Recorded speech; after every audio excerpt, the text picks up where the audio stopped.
Hey, Carla, are you there? I just wanted to let you know that I have some plans to go to eat with some friends tomorrow. So if you could come and pick me up around 11 to take me there, that would be lovely. Hello, Rhonda. Thank you for reaching out. I'm really sorry, but I'm going to be at work tomorrow. I don't think that I'll be able to make it over to your house by 11. Work? What do you mean, work? I thought that you worked from home. I don't see how needing to work tomorrow would keep you from coming to get me when you'll be at home all day anyway. I know, and I really am sorry, but something's come up and I'm just not going to be able to leave. Oh, come on. This will be really, really quick, I swear. You'll come pick me up at 11, and I promise that you'll be home before even noon. It will just take a second. I'm sorry, Rhonda, but I really don't think that it will. I know how much time it takes to go to your house and drive you around. So I think that tomorrow you'll have to find someone else to drive you, or else take an Uber or the bus or something. No, that is just unacceptable. You aren't allowed to deny me this, Carla. Besides, I already told my friends that my daughter-in-law would be joining us for lunch. But this is the first that I'm hearing about these plans, and now you're telling me that they're tomorrow? I thought I told you that I would only allow you to work if you were going to do it from home, specifically so that I could have you do things for me when I needed them. But if you can't even do that, then you should just go back to being a housewife. Because clearly you still don't understand the fact that you should always be putting your mother-in-law first. Please, Rhonda, that isn't fair. I've finally found something that I really want to do. I don't want to quit my job. But when you have a kid, you're going to have to quit your job, won't you? That wasn't what my plan was at all, actually. I was thinking that I would still work even after I have a child. Now you listen to me, young lady. You are going to come and pick me up when I tell you to, and that is that. Unless you rather I tell all my friends just to show up at your house and have lunch there. Okay, Rhonda, you win. I'll pick you up tomorrow if that's what you really need from me. You should have just said that you would in the first place. Then we wouldn't have had to waste our time fussing over this pointlessly. I can't believe that you would even try to lie to me about getting in the way of your work schedule. Did you really think I was going to buy that? But I wasn't lying to you. I guess now I'll just have to stay up all night working so that I don't miss the deadline for this tomorrow. If you had that option, then you should have said that's what you were going to do in the first place. But remember that you're going to be driving me around tomorrow, so you better not get us into an accident. Do you understand me? Because if anything does happen, then I'm going to make sure that everyone knows it's all your fault. Got it? I understand. Thank you for making that perfectly clear to me. Also, I want to trace back to what you were talking about earlier about keeping your job even after you've had a child. Does that mean that you and my son are actually thinking about having a child together then? Well, if we can, I would really like to have a child with Ben, yes. I see. And here I thought that you two were never ever going to give me any grandchildren. After all, you two have been married a whole year and there has been nothing on that front. I understand that, but I do want you to know that Ben and I have talked about it. In fact, it was Ben who suggested that we wait a little bit before trying for one. But if you wait too long, then your ovaries are going to shrivel up and you'll run out of eggs. I mean, you're already older than 30 years old, you know, and my daughter, who's still in her 20s, already has 2 kids. So it sounds to me like you two might have just been slacking off this whole time. Rhonda, I am really sorry, but I just have to get back to work now, but we can talk more about this tomorrow if you'd like. Oh yes, I'm sure you're just sitting thinking about how obnoxious and horrible your mother-in-law is being to you right now, aren't you? Anyways, just remember to be at my house by 11. I don't want you getting here a minute sooner or later, and I don't want to hear any complaining about how I'm getting in the way of your work. And just know that if you don't show up, there is going to be serious hell to pay. Hello there, Carla. I just wanted to say thank you so much for yesterday's meal. I really loved how you made it so flavorless and bland. Did you do that just for me? Because you don't think old people can handle flavor? Or do you also subject my poor son to that kind of cooking too? I'm really sorry that you had a problem with the dinner that I cooked last night. I only seasoned it the way that Ben says he prefers. Wait, what? You're telling me that Ben actually says he likes his food tasting like that? That is what he's told me in the past, yes. Oh, but that can't be right. Sometimes I just don't know what goes on in that head of his. But I know that he must be lying to you. I really don't think that my husband was lying about how I make him his food. In fact, he's always going on about how much he loves my cooking, if you really want to know. And you still haven't realized that he's probably just saying that as to not hurt your feelings. I know what my son likes to eat, and let me tell you that it is not the slop that you were serving us last night. He likes thick flavor and rich smells. It sounds to me like someone would be better off cooking out of a recipe book than whatever led you to make whatever you did. Anyway, speaking of Ben, he's going away on his business trip today, isn't that right?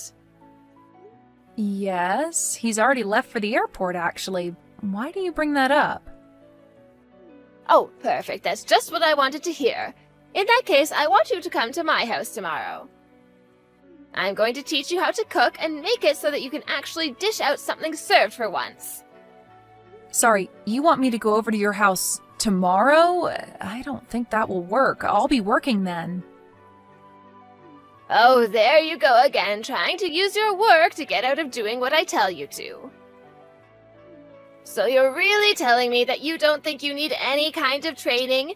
Are you okay? Were you dropped on your head as a child or something? Because if you're going to be like this, I might just have to take it upon myself to make you quit your job. Rhonda, I think that Ben already talked to you about this, didn't he?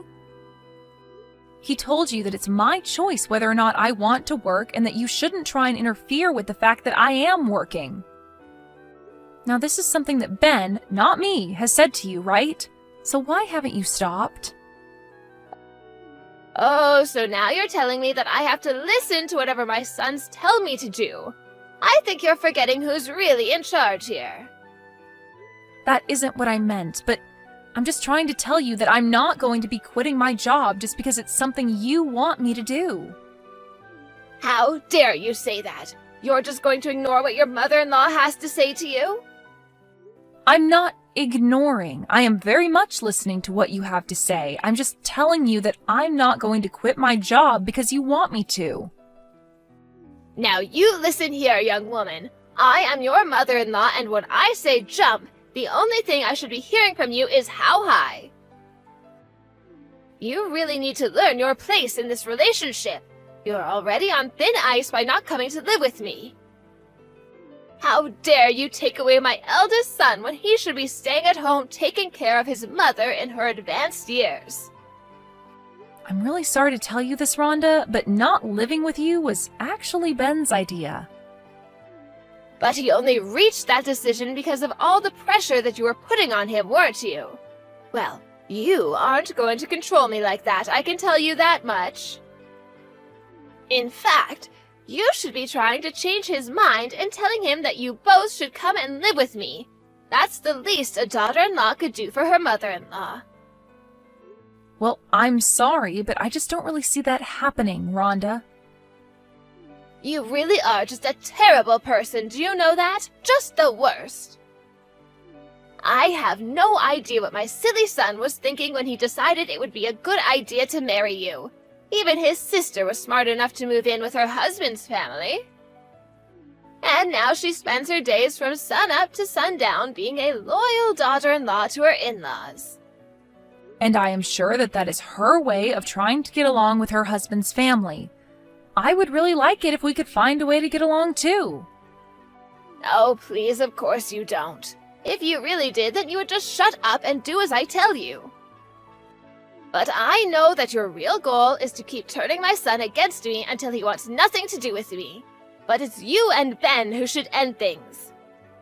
And just what do you mean by that? What do you think I mean by that?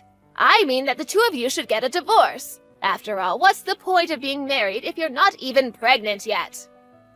As far as I'm concerned, that just makes you useless. And at least if the two of you did break up, then Ben might be able to find a decent wife for himself.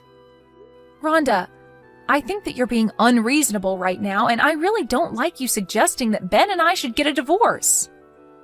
In fact, that thought has never ever crossed either of our minds. Well, if you don't want my son to leave you, you better start pulling your weight around here. And you can start doing that by showing up to my house tomorrow. It's high time you learn what it means to be a good wife and daughter-in-law. And I don't want to hear any excuses about how you can't come because of your job. Okay then, I'll go to your house tomorrow, but let's please just try to get along. Oh, hey there, Kate. Sorry I wasn't able to take your calls. There was actually something that I was wanting to talk to you about as well, so maybe we should arrange a time we can both talk. Carla, I want to know what your deal is. How can you hurt my mom like that? My mom called me out to go and visit her at home, and she was bleeding from her head. She told me that you did that to her. What's the matter with you? I'm going to call the cops on you. I don't think that there's any need for you to go and do that. What are you talking about? You think I'm just gonna let you get away with this? No, I'm not trying to get away with anything, and I'm not trying to run away. It's just that the police are already on their way over there, so tell your mom to get ready for that. And just what is that supposed to mean? Did you go to the cops or something? I did, actually. I filed a report against your mom, if you must know. Hold on a second. What are you even talking about right now, Carla? You hurt my mom and made her bleed, and yet you're the one trying to file a report against her? Or did you just turn yourself in? I don't get what's going on here. That much I already know, but the fact of the matter is that your mom was the one who hurt me when she pushed me down the stairs. Wait, what? I'm still confused. Now you're telling me that my mom fell down some stairs? But what about her bleeding head injuries? I don't know about that, but I was the one who fell down the stairs while she just stood there and watched.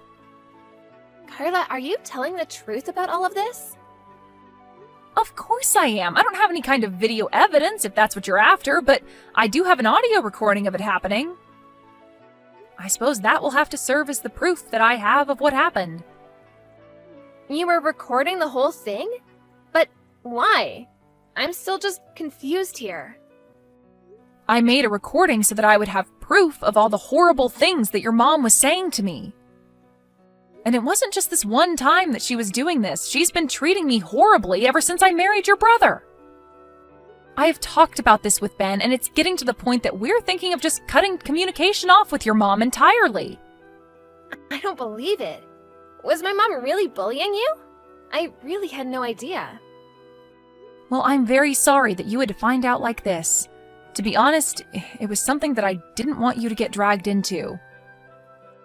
No, you don't have to apologize to me. I'm the one who should be sorry. I mean, I had no idea that this was going on this whole time. I appreciate you saying that, but you shouldn't feel guilty about this either, you know? I thought that if I just kept it to myself, that your mom and I would be able to work things out between ourselves, but I guess there was never even a chance of that happening, and I see that now. You know, I also know what it's like to have your in-laws bully you. What do you mean by that? It's just that, well, my husband's parents have also been bullying me ever since I moved in with them. You're kidding me, but when your mom talks about it, she makes it sound like things are going great for you. But I guess I never did ask you yourself about how things are going. I know, but it's really okay. I understand the feeling of not wanting to bother others with what you think is something you can handle on your own. But this isn't about me. It's about you and my mom. I'll tell her what you've told me and explain to her that she's in big trouble. I really am so sorry for sucking you into this, Kate, but Thank you so much for understanding. Of course I understand. And thank you for telling me about this. Carla, are you there? I was wondering if you and I could have a little chat. Maybe I could go over to your house and we could discuss things just the two of us. I thought that both of your children made it very clear to you that you are not to get near me, no? Of course. But then maybe I should just text you about what I wanted to talk about. I just really want to apologize for what happened the other day. I really didn't mean to do it on purpose, and I want you to know that. Really? Because I've replayed it in my head over and over again, and I don't see how it could have been anything but intentional. I even recorded the things you were saying to me right before it happened, right before you shoved me down those stairs. So I really don't think that anyone is buying that what you did was accidental. Well, okay, so I gave you a small little push, but it was just a little joke. I don't care if you thought it was a joke. It resulted in me breaking some bones. Not only that, but then you tried to tell people that I was the one who shoved you down the stairs.